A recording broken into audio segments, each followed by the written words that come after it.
You ever hear a name so quiet, it makes the whole room listen? The question came with a smirk, tossed across the crowded mess hall like it didn't matter, like it was just another joke in a room full of noise.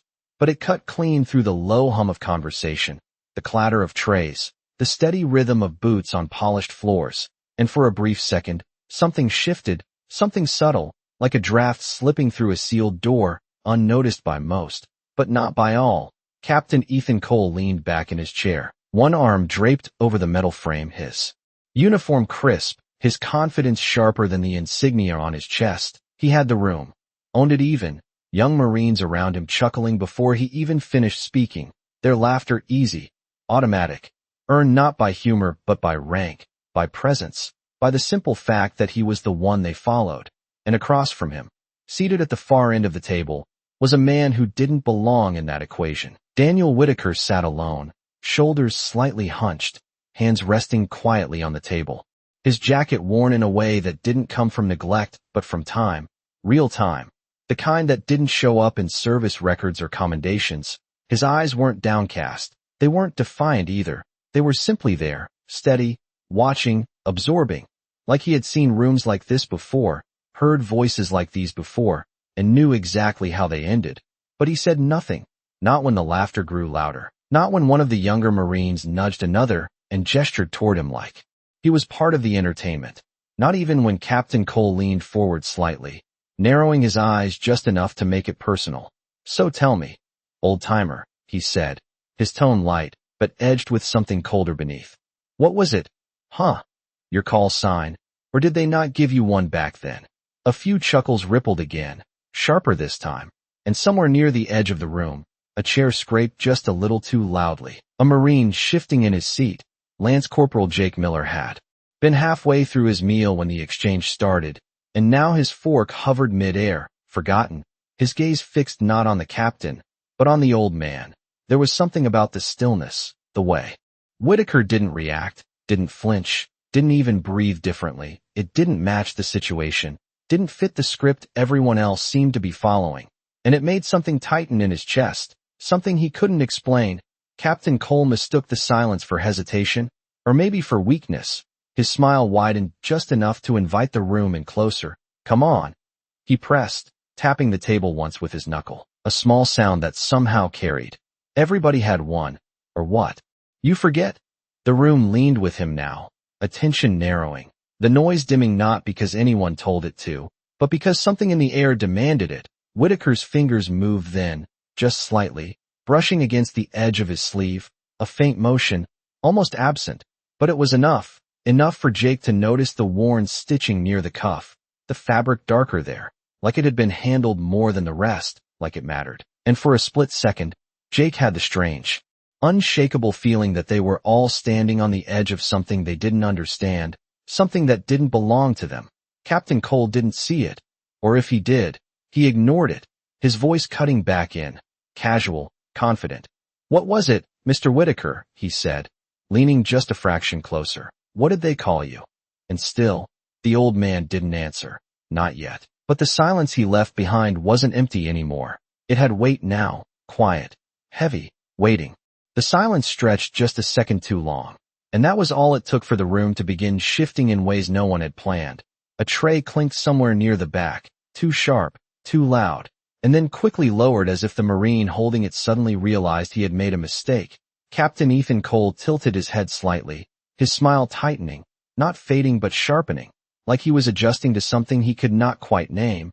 What is it? He said, voice still casual, but now carrying a faint edge. Forgot how this works. A few Marines chuckled again, but it was thinner this time, less certain, like they were following a script that no longer felt right.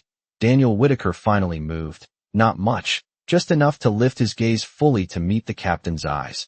And in that moment, the air seemed to settle, not calm, not relaxed, but heavy, deliberate, like something had just locked into place.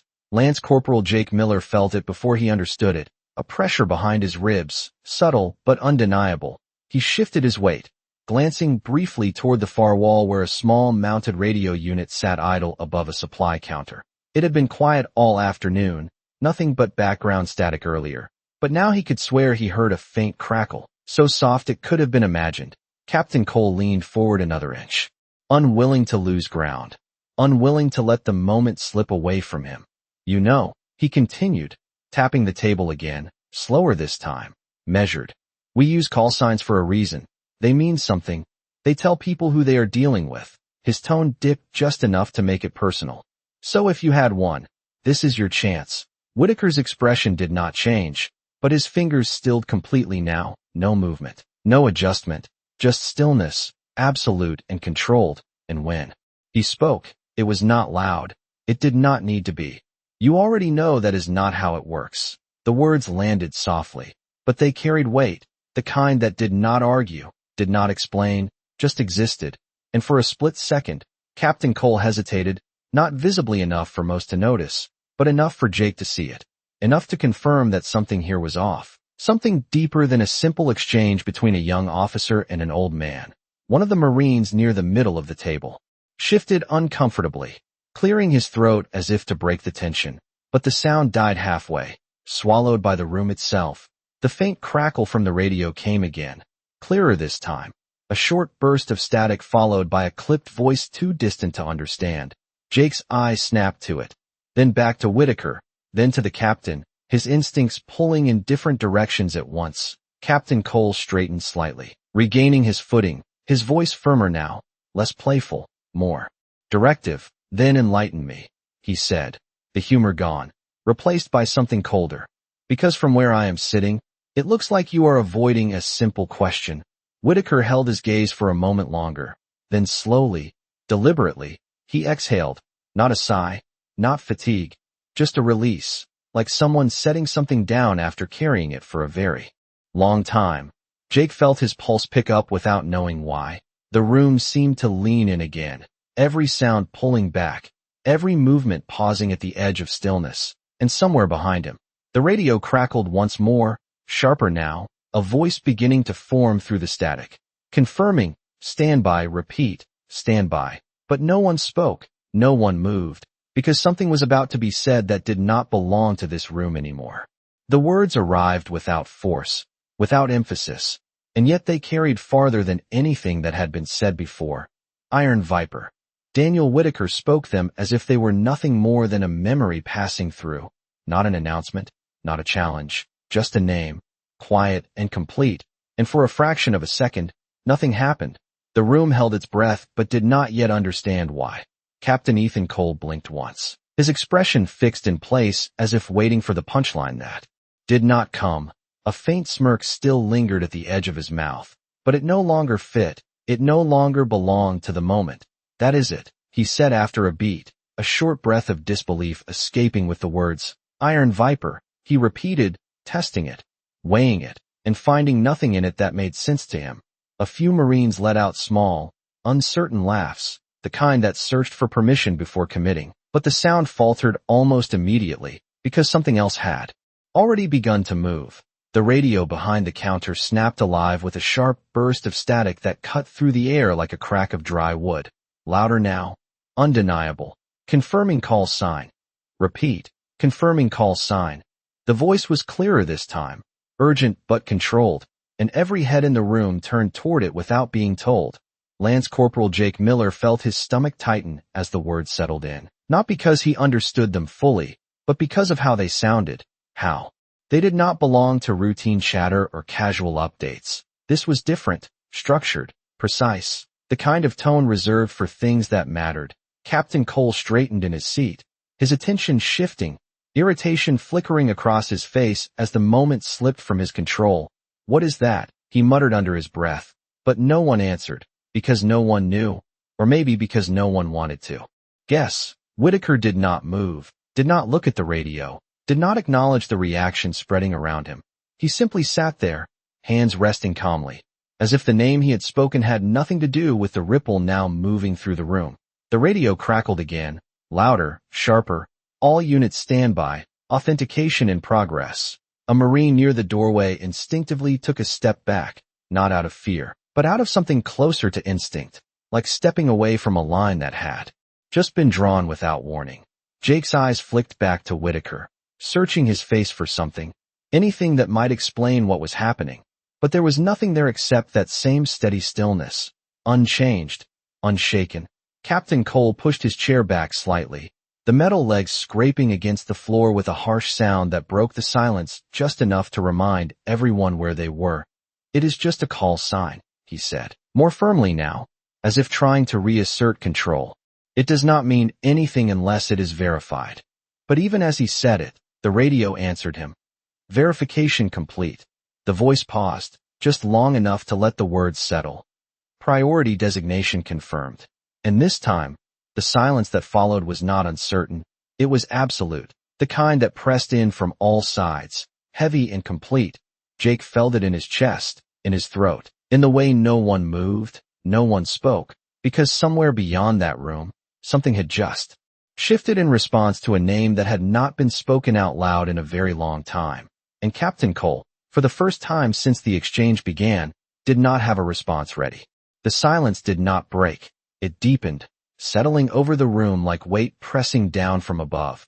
And for the first time since he had spoken, Daniel Whitaker moved again, not abruptly, not with intention to command attention, but with the quiet precision of someone who understood exactly how much motion was necessary and no more.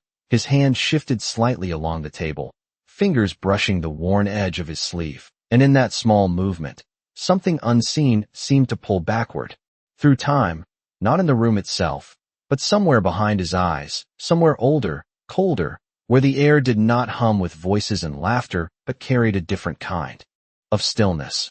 One that came before decisions were made and after they could not be undone. The faint scent of dust and heated metal replaced the cafeteria air in his memory. The low murmur of distant engines, not loud, not aggressive, just present, constant, the kind of sound that settled into the bones and stayed there long after it was gone. He had stood in a place where names were not spoken lightly, where call signs were not introductions, but identities carved into silence, earned in moments no one recorded and no one explained. And Iron Viper had not been something you said. It had been something you carried, something others recognized before you ever had to confirm it.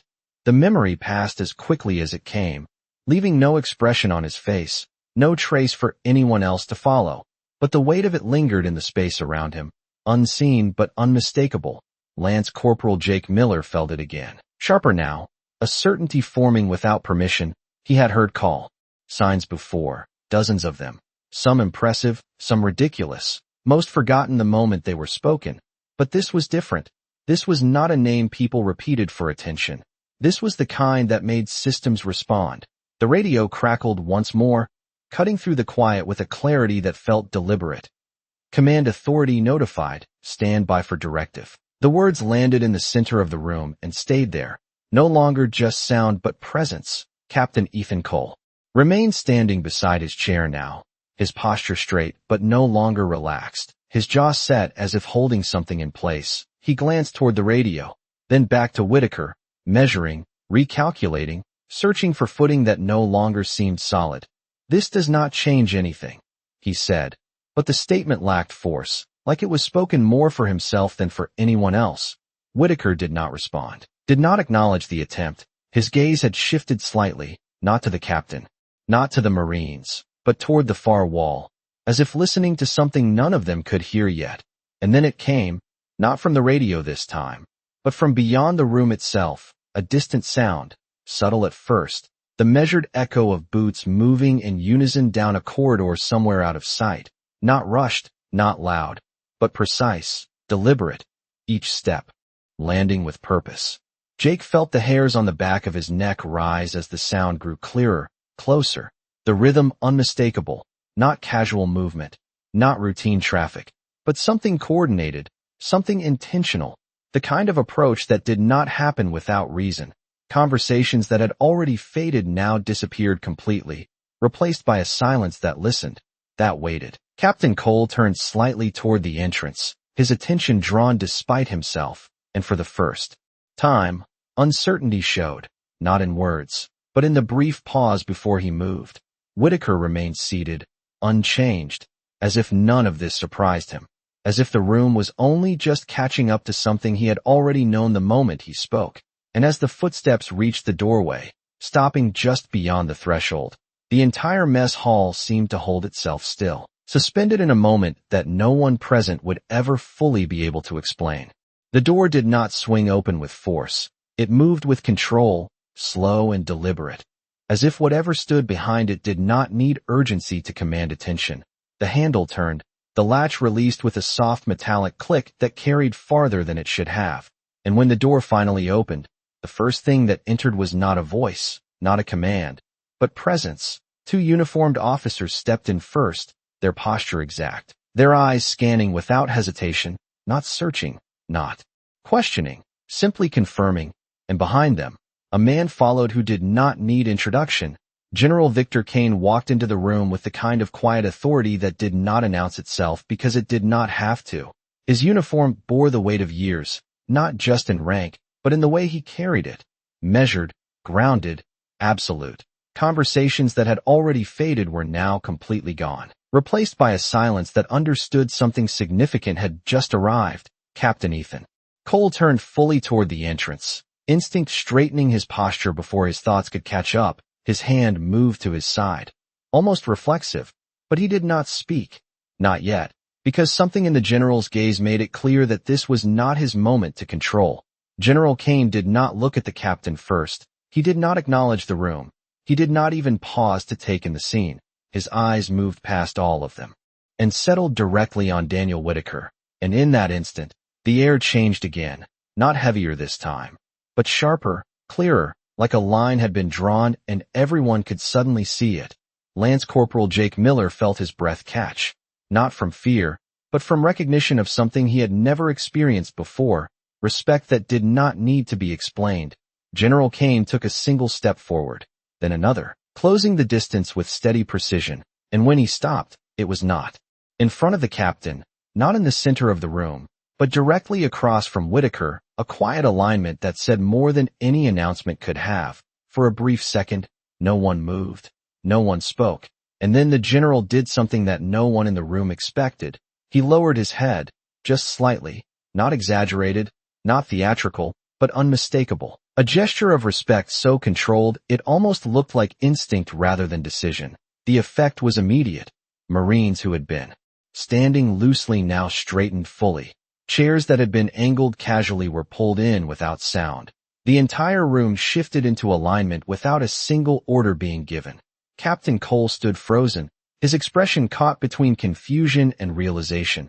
His earlier confidence had nowhere to stand now, nowhere to anchor itself, because the hierarchy he understood had just been rewritten in front of him. General Kane lifted his gaze again, his voice calm, steady, carrying without effort. At ease, he said. The words simple, familiar, but then he added, without raising his tone, not for him. And that was enough. No explanation followed. None was needed. The meaning settled instantly, completely, like a final piece locking into place. Whitaker remained seated, unchanged, as if none of this altered his position. His presence did not expand to fill the room. It did not need to. It was already there, had been from the beginning. The difference now was that everyone else could see it. Jake felt it in the way the room held itself, in the way no one dared to speak out of turn, in the way even the air seemed to move more carefully, and Captain Cole, standing just a few feet away, finally understood that the question he had asked earlier had never been a joke, not to the man sitting across from him, and certainly not to the world that had just responded to it. No one moved to fill the silence after the general's words, because there was nothing left to say that would not feel out of place. The room had already shifted into something else entirely, something quieter, sharper, more aware. Captain Ethan Cole stood where he was, but the space around him no longer belonged to him. The weight of his rank still sat on his shoulders, but it felt different now, lighter in some ways, heavier in others, like it had just been measured against something older and found lacking. He glanced at the Marines around him, expecting some kind of reaction, some anchor to pull himself back into familiarity. But they were not looking at him anymore. Their attention had moved, not out of disloyalty, not out of defiance, but because instinct had redirected it towards something that commanded a deeper kind of respect. General Victor Kane remained standing across from Daniel Whitaker, his posture unchanged, his presence steady, but his eyes held something more now, not authority, not command, but recognition. The kind that does not need explanation because it is built on shared understanding. It has been a long time, the general said, his voice lower now, not for the room, but for the man in front of him. And for the first time since the exchange began, Whitaker responded with more than silence. He gave a slight nod, barely noticeable, but enough. Enough to confirm that whatever history existed between them did not need to be spoken out loud. Lance Corporal. Jake Miller felt the moment settle into place, the pieces aligning in a way that made sense without providing answers. He realized then that this was not about rank, not about protocol, not about who outranked who on paper. This was something else, something earned in ways that did not show up in official records, something carried quietly until it was needed, and then recognized instantly by those who understood it. The radio crackled again in the background, but this time no one turned toward it. It no longer held the center of attention. Whatever it had confirmed had already been acknowledged in the room. Captain Cole finally spoke, his voice controlled, but no longer sharp. "Sir," he said, addressing the general. But his words hesitated just slightly. "I was not aware." He stopped there, because anything he added would have sounded like justification, and he understood now that justification was not what this moment required. General Kane did not look at him immediately. He let the silence sit for a second longer, not as punishment, but as space, as time for understanding to fully settle. Then he turned his head slightly, his gaze steady.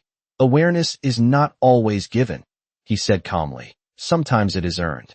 The words were not harsh, not reprimanding, but they carried clarity, the kind that stayed with you long after the moment passed. Captain Cole nodded once, the motion small, controlled, but genuine. He did not look back at Whitaker, not yet, because he knew that whatever he had assumed earlier, whatever tone he had taken, it no longer applied, and trying to address it directly now would only make it worse.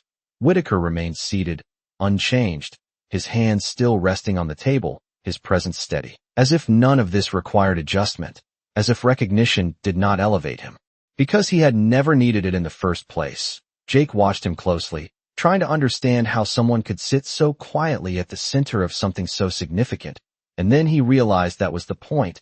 It was not about being seen, it was about being known, and as the room held its new shape, no longer chaotic, no longer uncertain, but grounded in something deeper, it became clear to everyone present that what had just happened was not a correction, it was a reminder, one that did not need to be repeated, because once understood, it did not fade. The room did not return to what it had been before, because moments like this did not reverse. They settled, they reshaped everything quietly and permanently, and as the silence held, it became clear that what mattered now was not what had been said, but what would follow. General Victor Kane shifted his stance slightly, not stepping away from Daniel Whitaker, but aligning himself beside him. A subtle change in position that spoke volumes without needing explanation. He was no longer addressing the room as a whole. He was standing with someone the room had just learned to see differently. Lance Corporal Jake Miller noticed it immediately. The way hierarchy bent, not broken, but adjusted, making space for something that did not fit inside standard lines. Captain Ethan Cole saw it too, and this time he did not try to resist it. He stepped back half a pace, a small movement, controlled, but deliberate, the kind that acknowledged without announcing.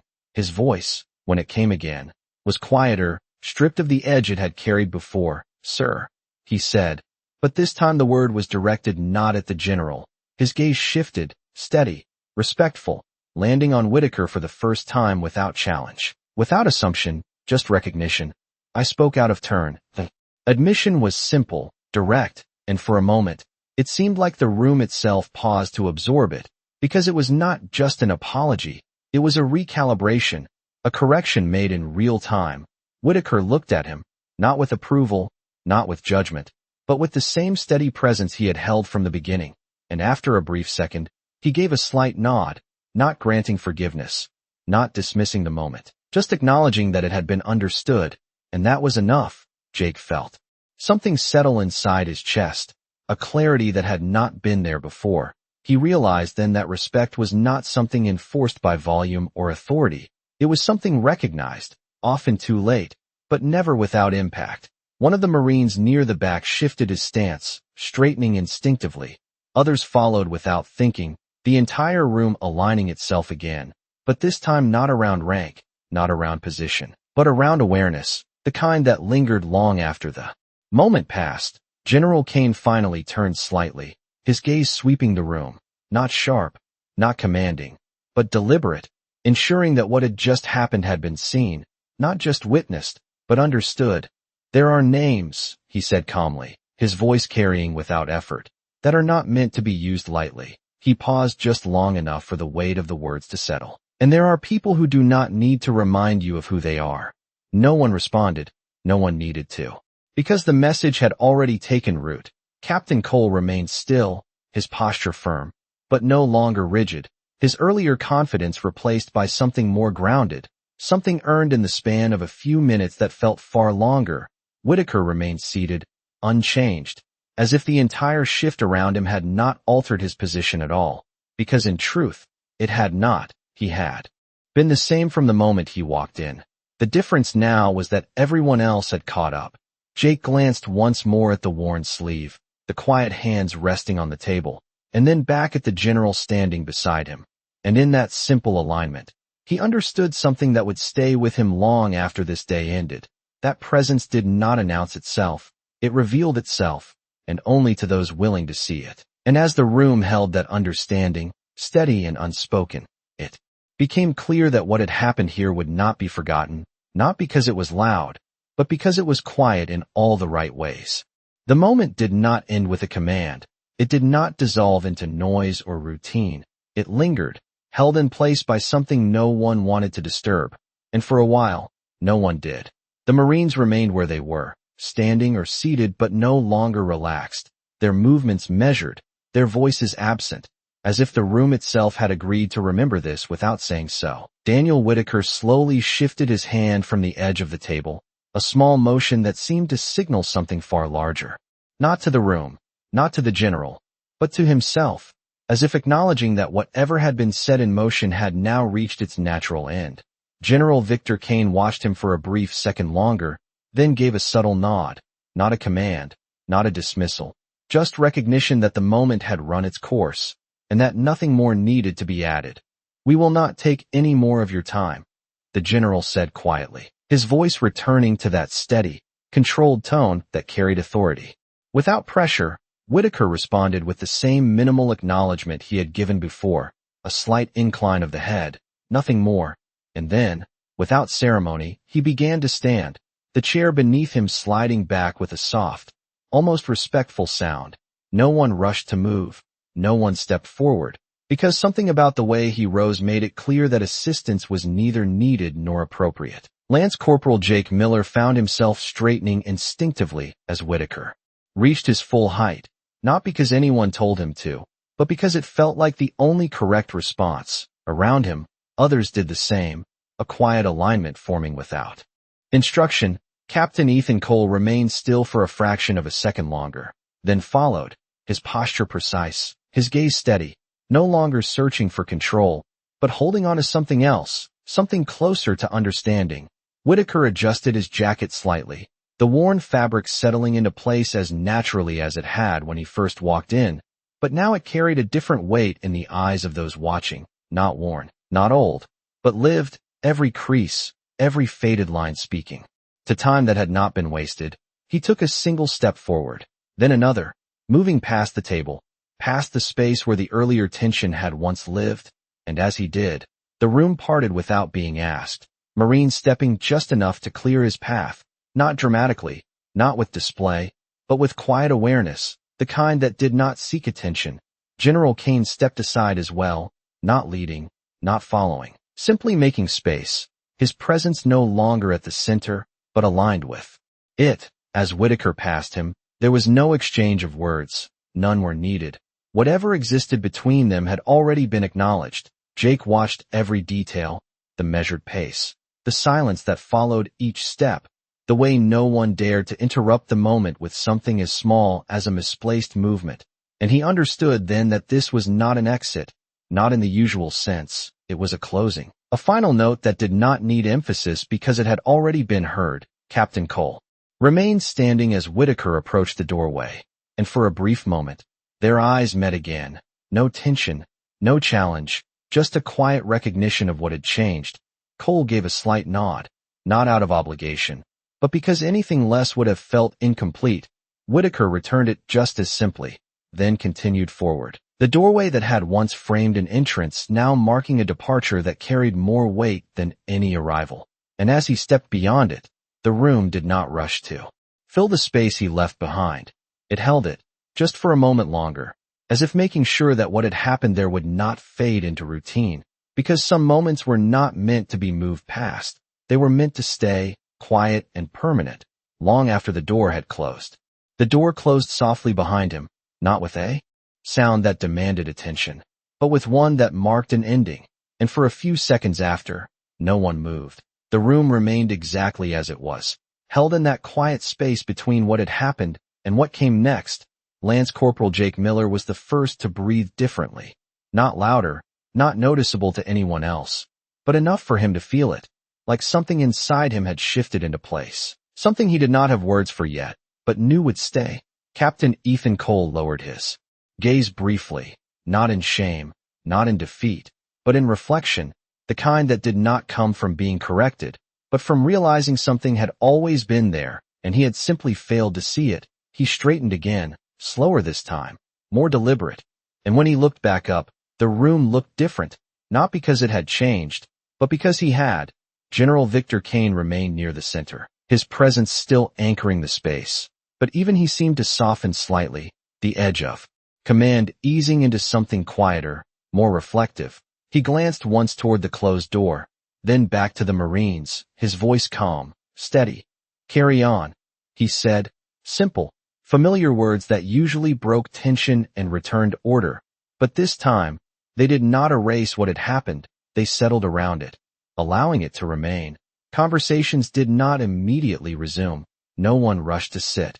No one laughed. The usual rhythm of the room hesitated, as if asking permission to return, and when it did, it came back slower, quieter, more measured. Jake finally lowered himself back into his seat, his eyes drifting to the spot where Whitaker had been sitting, the chair now empty, but not unremarkable.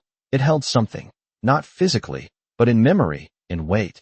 And he understood then that moments like this did not need witnesses to matter, but those who were present would never forget them. Captain Cole stepped around the table, not with urgency, but with intention. He paused briefly at the empty chair, his hand resting lightly on its back, not claiming it, not inspecting it, just acknowledging it.